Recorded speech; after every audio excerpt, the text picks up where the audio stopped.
guys, welcome back to my YouTube channel. I'm super excited today because I'm going to be showing you how I recreated one of the very first pieces that I posted to Instagram.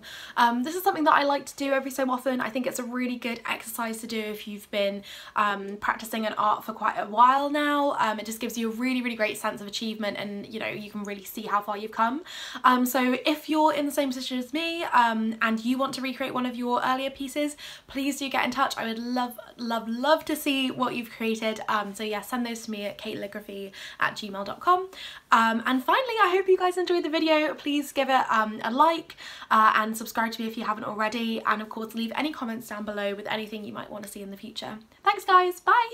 So just before we begin, I'm going to show you the piece that I'm going to be recreating today. So it is this little flower wreath here.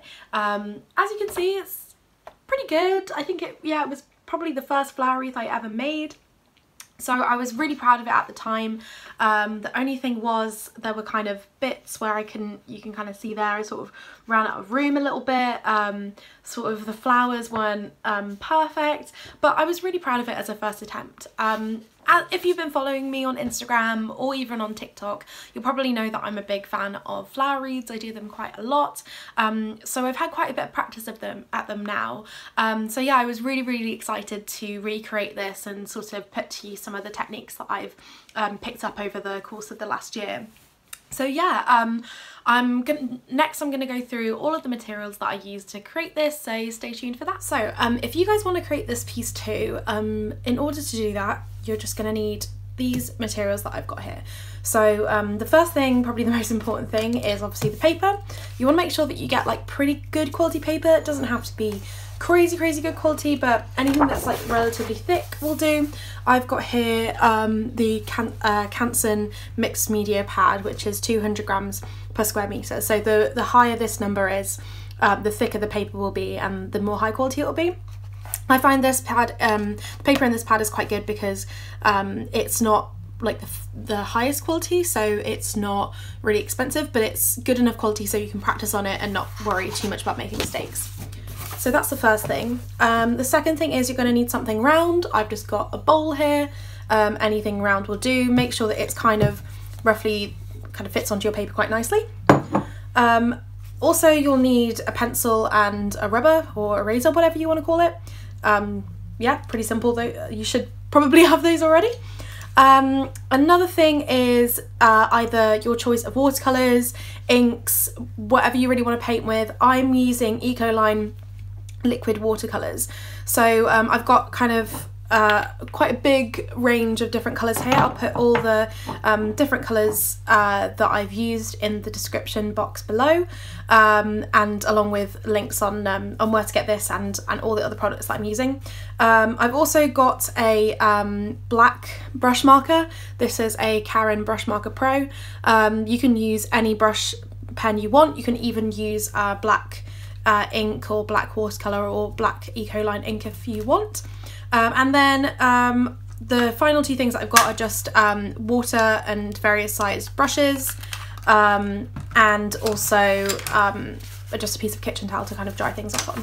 The brushes that I'm using, and these are kind of the brushes that I use for all of my lettering projects really, are kind of have this sort of shape tip.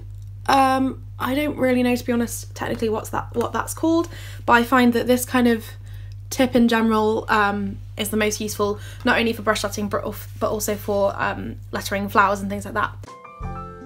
Okay, so the first thing you need to do is get your round object, in this case I'm using a bowl, and just put it on your paper and draw a circle around it using your pen, and then just erase any of the kind of really strong pencil marks that you have there. This is just a guide for the flowers to go around.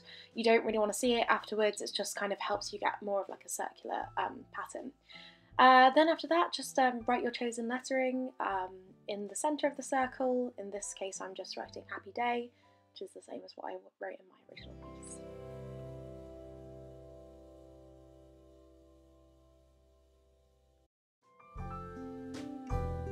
Okay, so now you just want to go around and fill in the flowers sort of around that rough pencil line that we made earlier.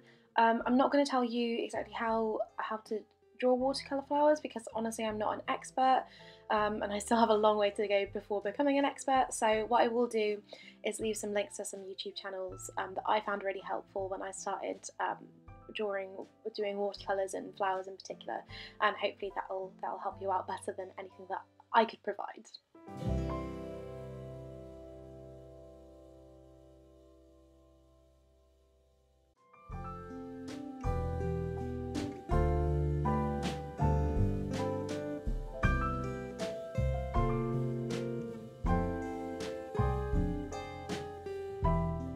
What I've tried to do here is just kind of have a sort of variety of different flower shapes, but yeah, you just do whatever makes you happy, do whatever you think looks best. I've done these kind of little tiny flowers here. You could leave them out, you could put more in, you could put entirely little flowers. It's really up to you. Just yeah, do whatever you think looks best and however you want your final piece to turn out.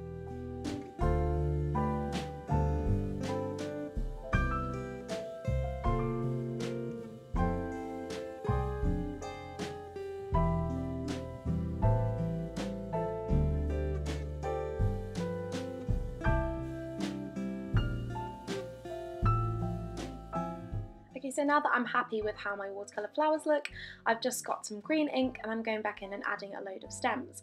The best advice I could give you here is try not to have many stems that just poke out the side on their own. I personally don't really like the way that looks, so I always try to plan my flower wreaths so that all of the stems kind of go behind the flower that's in front. So once you've done all the stems, just go back in and add some leaves. The best way to do this using this kind of brush is to kind of dip your pen in the ink. Don't press down at first, and then press down when you get to the centre of the leaf, and then finish with the brush on a point. That's how I get the kind of leaf shape that I want. But yeah, it's better if you just kind of play around with it and practice and find what technique works for you.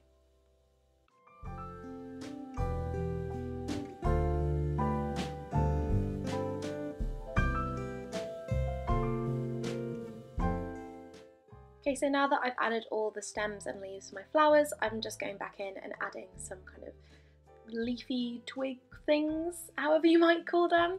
I tend to do this quite a lot with my flower wreaths. I just think that it looks really nice to add these in.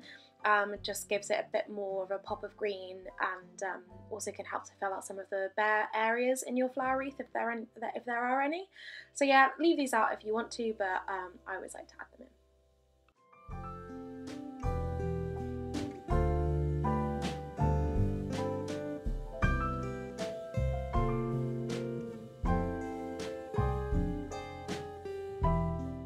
Okay, so the final step that I took, and again is a completely optional one, is to just take a grey ink or paint or even a grey pen and add in a shadow to your lettering.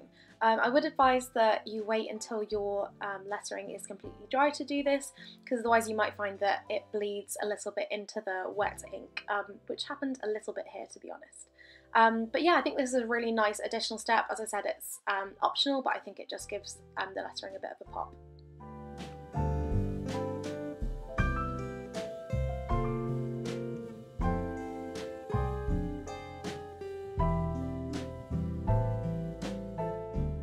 So this is the finished piece. I'm really happy with how it turned out, and I think I can see a pretty big improvement from the last time I did it. However, there's still a few things that I'd like to improve on, so I don't know, maybe in a year's time I'll come back and do this again. So that's about it, guys. I really hope you enjoyed this video. Don't forget to like, subscribe, and also follow me on Instagram at Caitlligraphy and also TikTok at Caitlligraphy. See you next time. Bye!